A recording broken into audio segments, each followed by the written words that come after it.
What's up, everyone? Welcome back to the Huddle Wisdom podcast. My name is Davin. I'm a youth forensic psychiatrist. So glad that you have joined me today. Also, a special I have so many people from China listening in. Actually, you are number 2 this month, according to my analytics.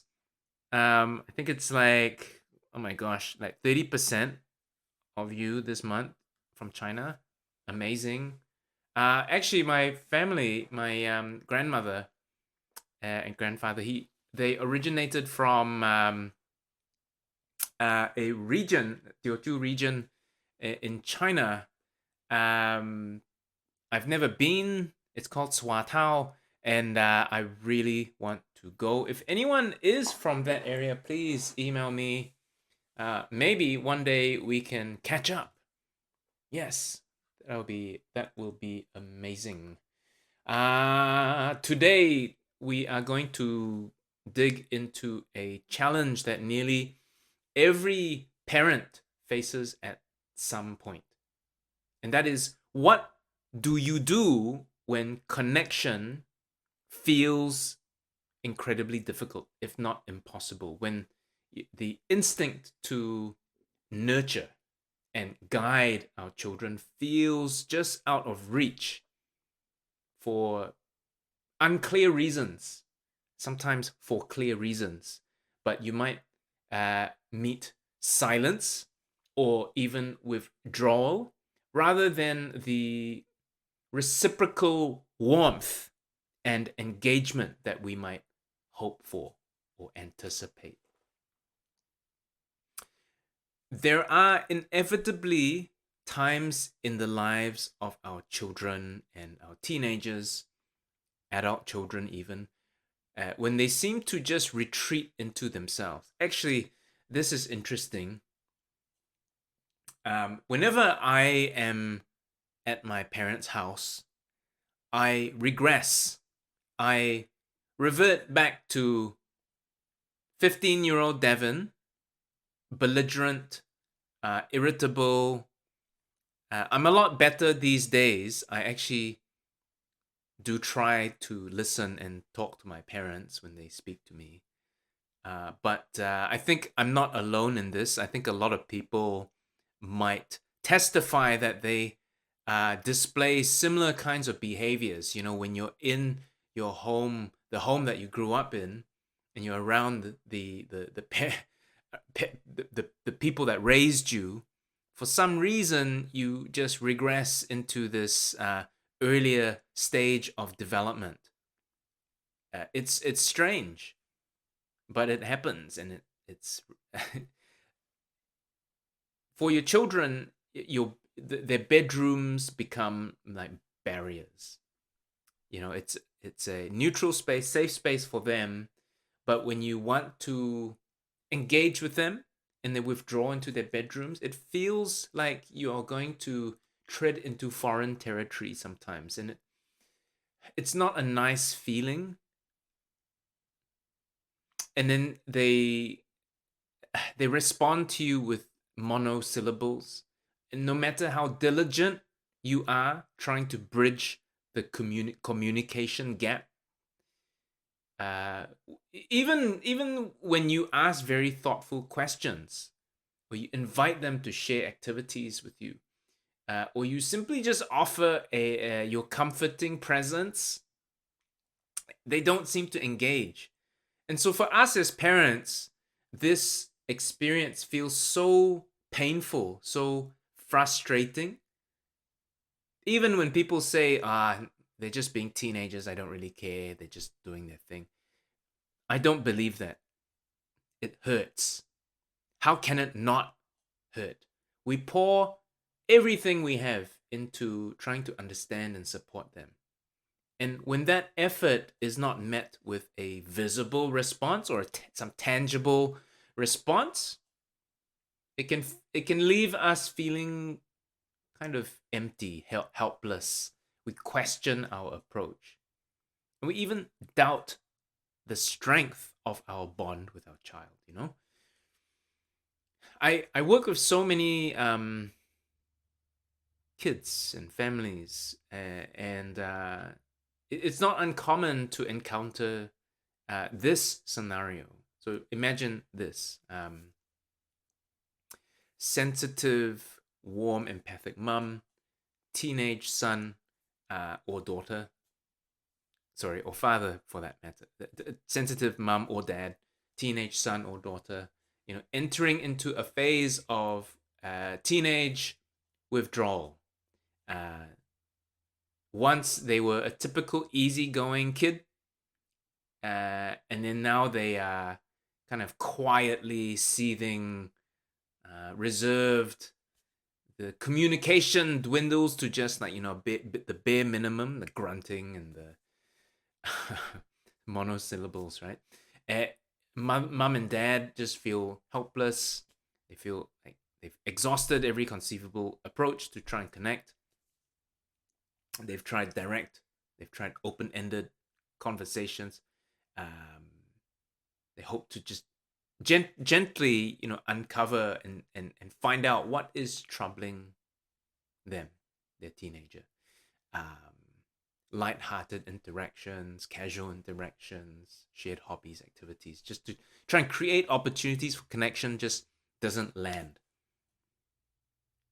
One family even, actually lots of families, they start to resort to creative measures. One recent one just started to use like non-verbal gestures. A lot of people try and use touch, hug, gentle hands on shoulders, etc. But nothing seems to penetrate. So, people are overwhelmed and you get increasingly anxious in these sorts of situations. So how do you reach your teenager when they feel like they are just miles away, even though they are in the same room? Right? This encapsulates like a universal struggle. Whether you are here in New Zealand, whether you're in China, whether you're in America. By the way, China, America, you are in like hot competition right now with one another. 1 month it was China, number one on my top listeners list. Sorry, the top my most. What am I saying? The most number of listeners. China was there for a while, and then it was USA, and then it was France at one point.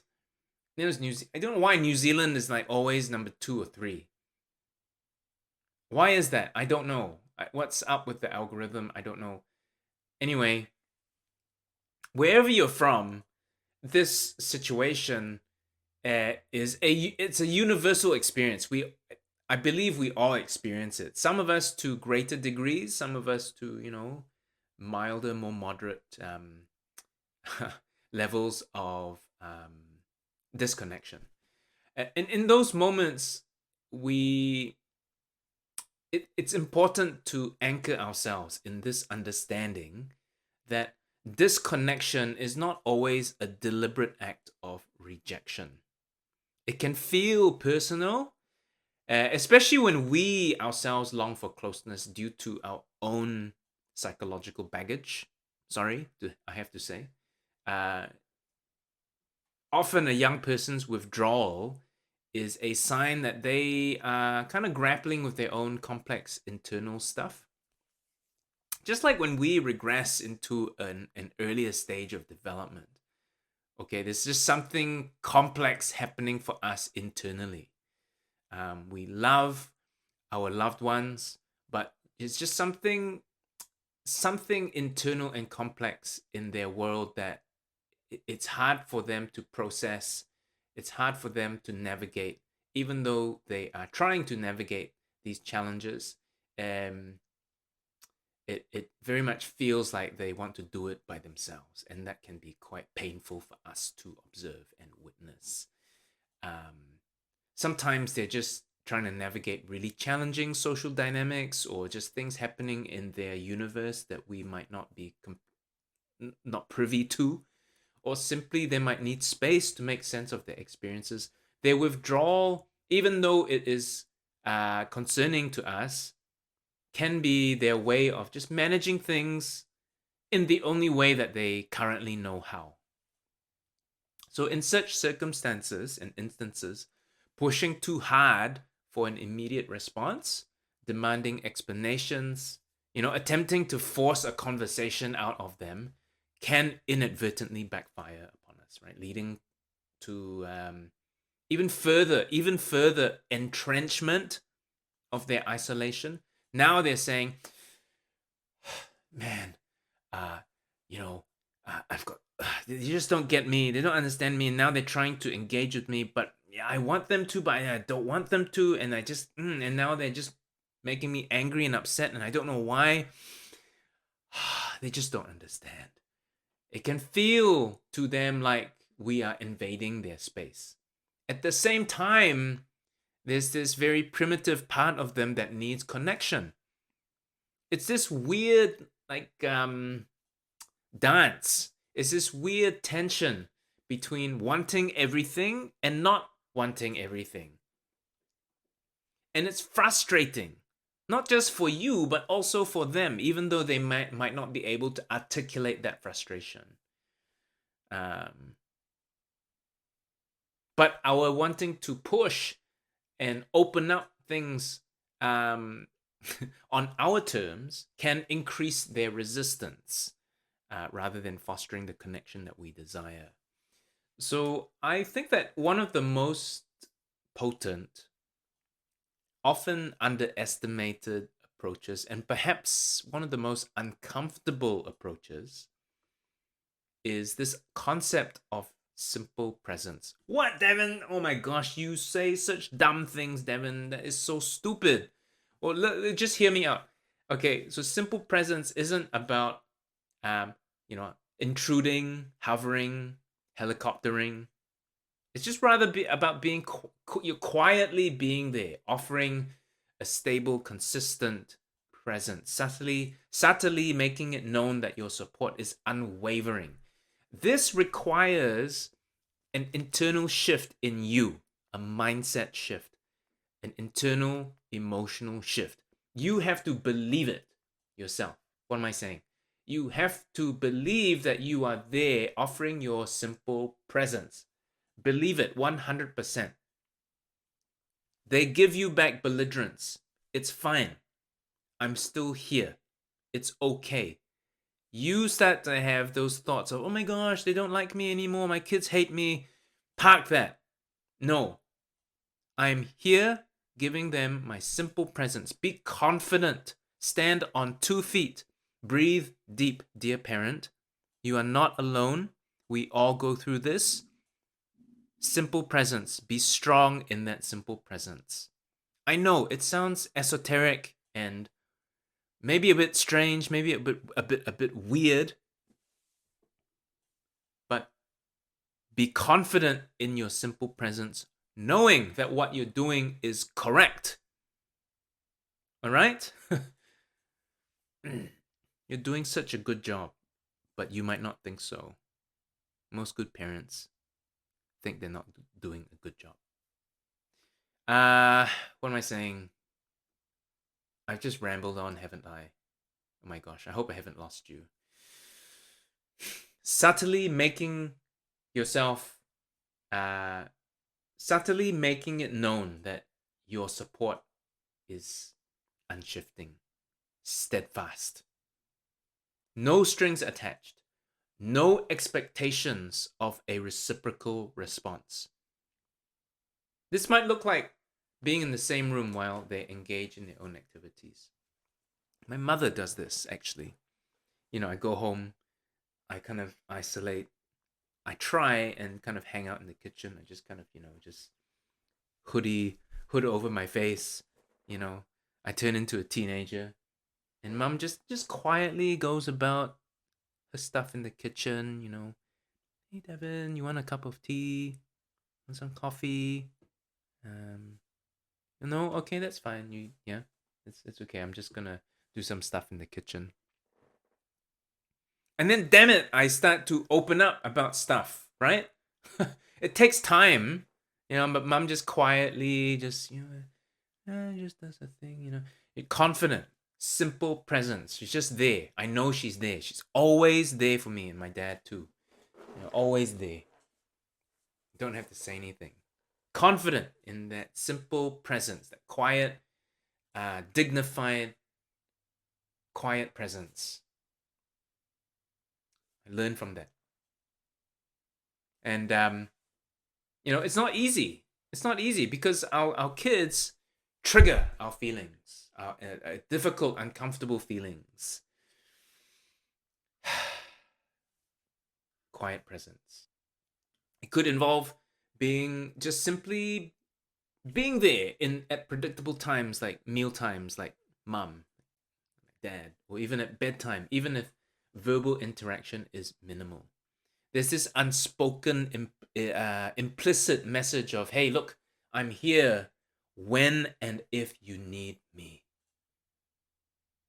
Okay? It can be profoundly comforting, even if it does not elicit an immediate outpouring of communication, which often it doesn't. But it can. It can, and it does. When parents are faced with these periods of silence, okay, it's a natural instinct to want to try and understand, to fix what feels broken. Frustration easily surfaces.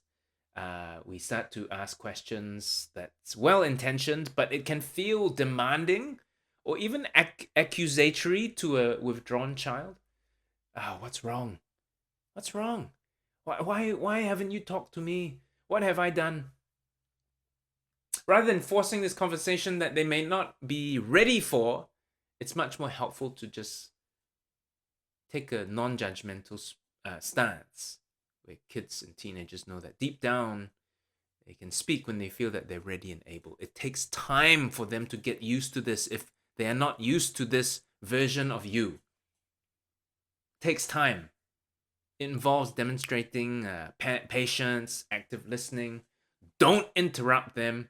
Don't, for goodness sake, do not give them advice when they have not asked for it. I am guilty. I'm guilty of that too. I'm a lot better now. I don't do it so much because I've grown my awareness of my own behavior. Validate their feelings even if we don't fully understand them yet. Another important element in navigating these episodes of disconnection is what we call containment, which I've talked about in a rambly way just now. With you being that steady force, that emotionally regulated presence, rather than trying to control or fix emotions or problems for them. Containment communicates an implicit but strong message. I'm here, listening without judgment, not going to be overwhelmed by your belligerence, your emotions, your withdrawal. I'm here. You're safe with me. You're safe. I'm just going to quietly make a cup of tea. It's here if you want it, okay? It's fine if you don't want it. It's fine. It's all good. This doesn't mean that we ignore their struggles. No, it's different. We are not ignoring. We are confidently applying simple presence. Be present. But rather than, offering this, I think hopefully I've made my point, right? You are offering a stable anchor point, allowing them the space to experience and process their feelings and not feel pressured to change or suppress them for our own comfort. Calm presence can be silently reassuring. They don't have to carry their burdens alone, right? I need to acknowledge that this approach is really not easy. And I talk to some parents and say, what are you talking about, Davin? Doesn't make sense. This is something you have to experience. And it does not come easily without experiencing it yourself or practicing it. But you need to practice it. We are all wired to connect with our children. And periods of disconnection can trigger our own anxieties and insecurities. There will inevitably be moments where frustration surfaces, where we might react in ways we later regret. Maybe a sharp tone. Hey, why you talk to me like that? Hey, yeah. An impatient question. Passive aggression. Or just giving up. Fine. You don't want a tea, just I don't care. You don't want the coffee, it's gonna get cold. That's fine. It's fine, man. Don't worry about it. You see, it's not so much what you say, it's the mindset, the attitude, the spirit of what you're trying to convey. You're not even trying to convey anything. You're just confidently providing your simple presence. So simple, but not easy. Connection is not about achieving some magical state of harmony, you know? It's about this ongoing process of showing up. Like that Keanu Reeves movie. You show up. Time and time again, show up. Even when the immediate outcome is not certain.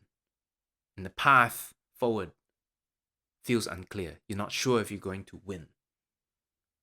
What is that movie? That The Replacements, is that what it's called? The Keanu Reeves movie, where he says, you need to show up. It's about, accumulating small, consistent acts of simple presence, unwavering support, and that builds a foundation of trust over time. You've heard me talk about building a foundation of trust over time. You're building up credit in the bank. So, for those folks who are currently trying to navigate these waters, remember that your presence matters, even if it is not immediately acknowledged or reciprocated. Your consistent availability, your unspoken, dignified, quiet support, and your unwavering love are really vital threads in your relationship. Trust that even in the silence, you are making a difference. Okay, my friends. Thank you for listening to the Huddle Wisdom podcast. I sincerely hope that this has offered some helpful perspectives and reassurance to you. You can find more lessons and insights within our courses, making sense of anxious kids and parenting for anxious children. You can find those on our website, huddlewisdom.com. And if this topic resonated with you and you think it's been great, leave us a 5-star review, please. It does go a long way. You can find all our past episodes on the website or wherever you get your podcasts. So until next time, my friends, take care of yourselves. Remember, meaningful connection happens over time, often in subtle ways, and your consistent, loving presence is often far more powerful than any words you can say. Okay, my friends, nice to have you here. I'll chat with you next time.